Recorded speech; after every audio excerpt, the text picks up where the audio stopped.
ప్రభుత్వ కార్యాలయాల్లో ఏ పని కావాలన్నా ప్రూఫ్ కోసం ఆధార్ను ఇవ్వాల్సి ఉంటుంది. అంతెందుకు, స్కూల్ మొదలు ఉద్యోగంలో జాయిన్ అయ్యేంత వరకు ఆధార్ అడుగుతుంటారు. అలాంటి ఆధార్ విషయంలో యుఐడిఏఐ తాజాగా ఒక కీలక ప్రకటన చేసింది. ఆధార్ తీసుకుని 10 ఏళ్లు దాటిన తర్వాత కూడా ఇప్పటికీ ఒక్కసారి కూడా అప్డేట్ చేసుకోకపోతే తప్పనిసరిగా చేసుకోవాలని సూచిస్తోంది. దీనికోసం ఉచితంగా అప్డేట్ చేసుకునేందుకు అవకాశం కూడా కల్పిస్తోంది.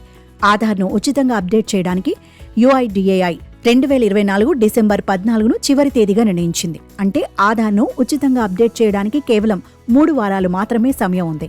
ఈ తేదీలోగా ఆధార్ను అప్డేట్ చేయకపోతే ఆ తర్వాత నుంచి డబ్బు చెల్లించి ఆధార్ అప్డేట్ చేసుకోవాల్సి ఉంటుంది.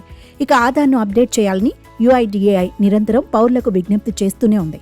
ఈ మేరకు 10 సంవత్సరాల క్రితం ఆధార్ తీసుకున్న వారికి ప్రత్యేకంగా విజ్ఞప్తి చేస్తుంది. ఆధార్ విశ్వసనీయత, చట్టపరమైన సమ్మతి, యాక్సెస్ సౌలభ్యం కారణంగా ప్రతి భారతీయ పౌరుడికి ఆధార్ ముఖ్యమైన పత్రం. దీని ద్వారా కొత్త ప్రదేశానికి బదిలీ అయితే మార్చుకోవాల్సి ఉంటుంది. ఇప్పటికే ఉన్న ఆధార్ కార్డులో ఇచ్చిన సమాచారం తప్పుగా ఉన్నట్లయితే దాన్ని మార్చుకోవాలని యుఐడిఏఐ చెబుతోంది. చెల్లుబాటు అయ్యే చిరునామా పత్రం ఉపయోగించి దీన్ని సులభంగా మార్పు చేసుకోవచ్చు. ఉచితంగా ఇప్పుడు ఆధార్ అప్డేట్ చేసుకునే అవకాశం ఉంది. దీనికోసం ముందుగా యుఐడిఏఐ అధికారిక మై ఆధార్ పోర్టల్ని సందర్శించాలి. దీని తర్వాత లాగిన్ బటన్పై క్లిక్ చేయాలి. ఆధార్ నెంబర్, క్యాప్చా కోడ్ను నమోదు చేసి ఆపై ఓటీపీ సెండ్ బటన్పై క్లిక్ చేయాలి.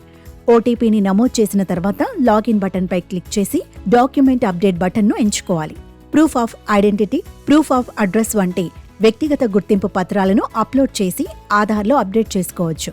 దీని తర్వాత డాక్యుమెంట్ అప్డేట్ స్టేటస్ని ట్రాక్ చేయడానికి ఈమెయిల్కి సర్వీస్ రిక్వెస్ట్ నెంబర్ వస్తుంది. ఇలా డిసెంబర్ 14 వరకు ఆధార్ను ఉచితంగా అప్డేట్ చేసుకోవచ్చు. ఈ గడువు తర్వాత మీరు కమ్యూనిటీ సర్వీస్ సెంటర్ లేదా ఆధార్ సెంటర్ను సందర్శించి ఆధార్ను అప్డేట్ చేసుకోవాల్సి ఉంటుంది. అందుకోసం ₹50 చెల్లించాలి. కాగా ఇప్పటికే యుఐడిఏఐ ఉచిత ఆధార్ అప్డేట్ గడువును పలుమార్లు పొడిగించింది. మరి ఈసారి కూడా పొడిగిస్తుందా లేదా అన్నది తెలియాల్సి ఉంది.